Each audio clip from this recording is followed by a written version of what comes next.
Thrivers, we are here today with Augustine, who it seems like so every time we feature a mentor, a guest, or anybody, they're always more beautiful than I am. And I respect that because that's not my gift. I'm the kind of face you need on radio, but I'm here to harass you. So here we go. We are talking today, though, about selling equity versus financing. Mm-hmm.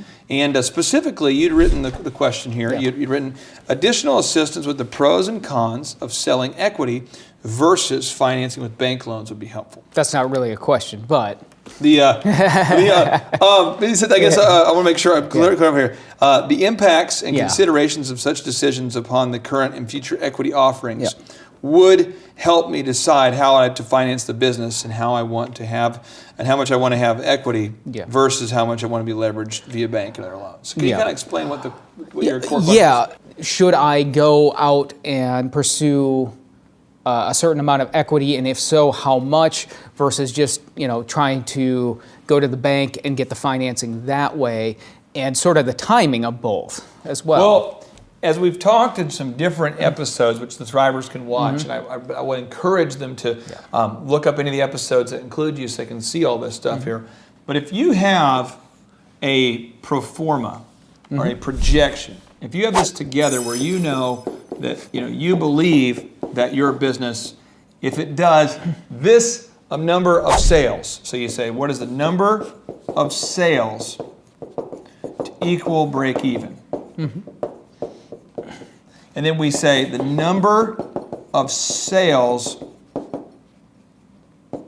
to achieve our goals. If we know this, and we get that by determining our fixed costs, which is our hard costs, our costs that are the same every month. That's the release, that's the phone bill, that's going to be the utilities, that's going to be, if we figure out what those are, and we figure out what our variable costs are,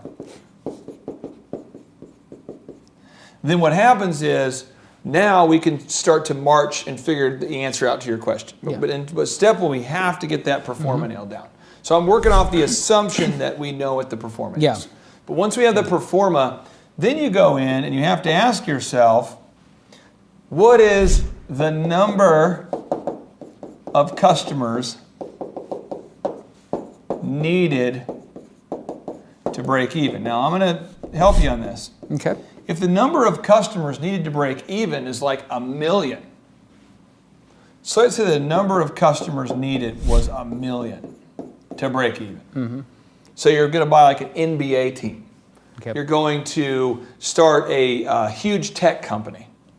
Or if the number of customers to break even is like 1,000 a year. Well, if it's 1,000, I might recommend that you try to finance it yourself. Okay. And I would always encourage Thrivers and yourself, everybody, to start small. Okay. Always fail fast and fail small. Okay. Get out there with a smaller space than you need. Make it the best you can, but a smaller location, and figure out all the problems before you try to go big. Okay. But if it's 1,000 customers a year to break even, then I would definitely finance it myself. Okay. Because you got to figure out all those problems. Now, if it's 1 million, now you have to maybe look at bringing in that outside capital. Okay.